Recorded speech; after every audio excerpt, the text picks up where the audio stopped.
Good morning, everyone. This is Fist to Your Doom, here with my Master Battle Circuit draft analysis. Very excited to get this league rolling. I think we got quite a crazy team on our hands here, so let's get right into it. First up, we got 4th overall pick in the draft. I was very happy with that position. I was looking to get Dragapult, so I was just a bit off from that. But I got the next best thing in Garchomp. Shout out to Garchomp, just got Scale Shot back in the DLC. Of course, along with all the other buffs it got this gen, and Spikes, which has been absolutely massive for it. It's just sort of the end-all be-all versatility mod this gen. Now that it's got the stack potential, it's very bulky, super offensively threatening, especially with that loaded dice set being an option for us now. Can definitely see this mod coming pretty much every week. Could be breaking backs, could be setting up those dual hazards and shuffling around with Dragon Tail or Roar, and just really putting a lot of pressure on opposing teams. Next up, we got a Mon who's really going to appreciate the hazard support we got with the Garchomp and Iron Bundle. Never should have made it back to us in round 2, but a lot of people have been hating on this Mon lately because, oh, I can't hit my Hydro Pumps.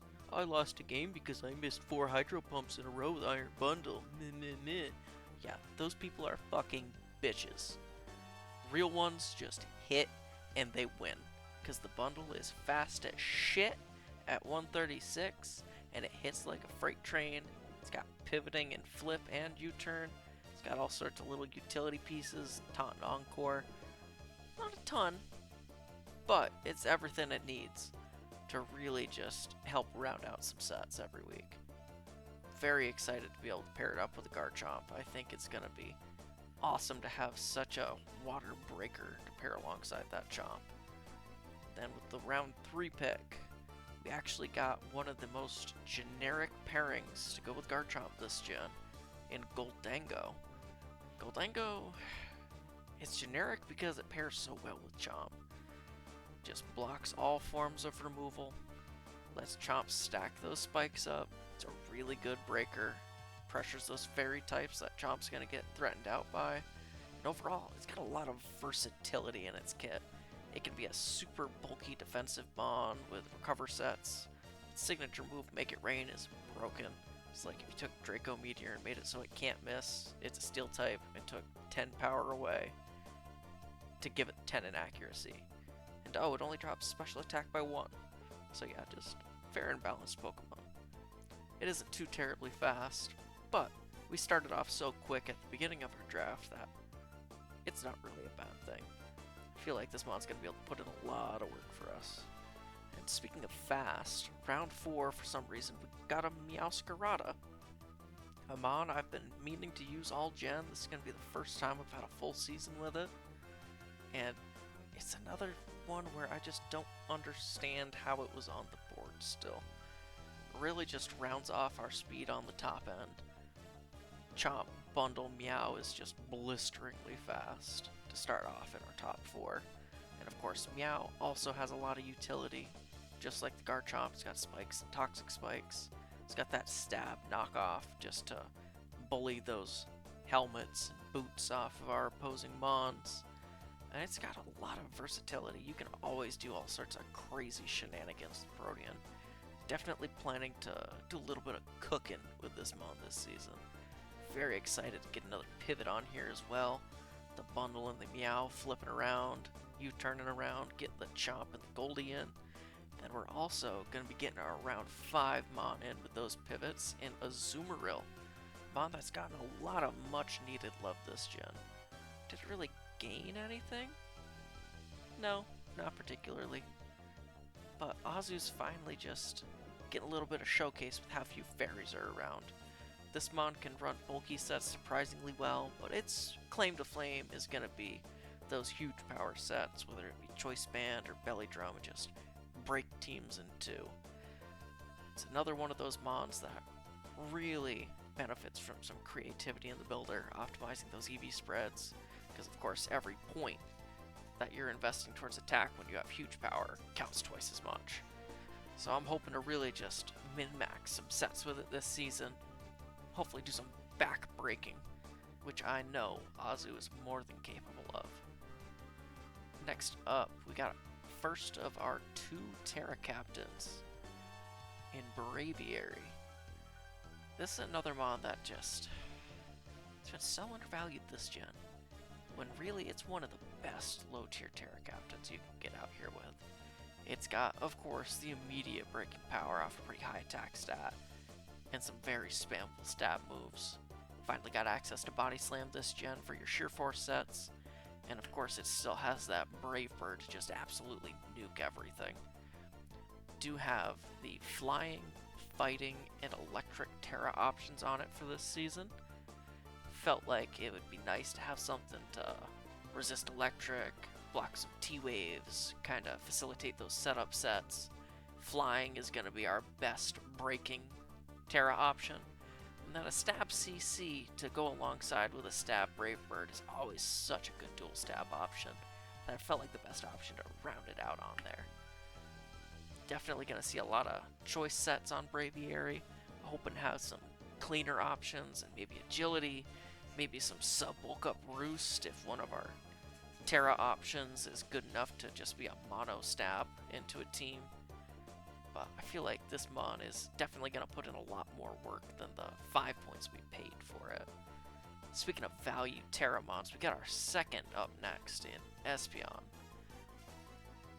We just have an absolutely cooking team when it comes to speed. Very, very happy to have 4 mons above 100. And Espeon is a mod I've been meaning to use with Terra all gen as well. It is so threatening when this thing with that 110 speed, 130 special attack can finally start hitting steel types like it's always dreamed of. Hidden power just never really got the job done too terribly well for it back in the old days, but now we've got Terra Psychic because we are forced to run a stab. Then we've got Fire and Fighting to round it out, which means I could see a lot of just ooga booga choice specs Espeon. Click the right button, kill something every time it gets in. Could get away with some comp mindsets as well. So far, our hazard removal really isn't looking too good. So I did like getting the idea of Magic Bounce Bond there as well. At least second guess hazard stacking me, please, because I don't want to run defog on that Braviary. But our next mod was our Copium. Ooh, I'm scared of hazards, let me draft another mod. It also filled in our speed gaps a little bit. We got an Oricorio on the squad. It got a great buff this gen in Quiver Dance. That's exactly what it needed. It's finally starting getting some usage, and I think it's a pretty solid low tier mon. It's going to be hard to fit it on builds, it feels like, for the team. But I was starting to run low on budget at this point, because I've got a snag coming up for the last round pick. And it felt like it checked enough boxes just by putting it on the team. Hopefully I'll get a couple good games with it in, so I can tell myself it was a good pick, even though it doesn't quite feel optimal here. But the real gas low tier is the Swalot we got for 2 points. This thing got a laundry list of buffs this gen, making it an actually usable mon all of a sudden, which is awesome because I've always loved the Swalot line. Shout out to Gulpin being the move reminder back in the old days of Mystery Dungeon. Just a goofy little guy. He can click Swords Dance and T-Spikes now. All sorts of shenanigans. He's got very good natural bulk. It's like a ghetto muck that has access to Swords Dance instead. It's kind of the way I like to think about it. But it should be fun. Come to a game or two, soak up some Toxic Spikes, maybe set our own, because Toxic Spikes to help break down teams with how much breaking we have right now might have its matchup where it feels like a must bring. Speaking of breaking though, in our last slot we have the Iron Hands, the round 10 Iron Hands. With how good this mon has been all gen, I really thought people would start to respect it more at some point, but it just hasn't happened yet. And hopefully I can pull up with the hands and teach these motherfuckers what's up. because this guy is just so damn bulky. And it's so fucking strong too. It's got stats exactly where it wants them. It's a slow, bulky offensive mon. Got that double base 50 speed breaker core. Ooh, just blistering. But it's got all the coverage in the world it needs. You can get away with almost no attack investment a lot of weeks on this thing and just set up a sword stance, break everything in two, chew a couple hits, trade 2 for 1, open up for the frailer, cleaner mons on the team. Overall, I'm ecstatic to be using this team. I am super, super pumped. It's the most excited I've been about a team in a long time, which is really saying something with how many drafts I play in, especially when it's a Paldea Dex team, because it always feels so underwhelming when you're used to playing Nat Dex, having to go back to limited decks, but we should have some good success with this team. Hoping to play some fun people, have some good games, put up some fire content. Hopefully I don't get cooked too bad playing against people who draft real teams instead of teams with no ghost resist or immunity and just lose on lead to a Spectrier. But we don't talk too much about that because that was a traumatic game for whoever the fuck it was I played. Anywho, thanks for listening to my rambling about the new team. Hope you guys are excited to watch some content for the upcoming season. I know I'm excited to get on the mic and hopefully have some good pop-offs and some good wins.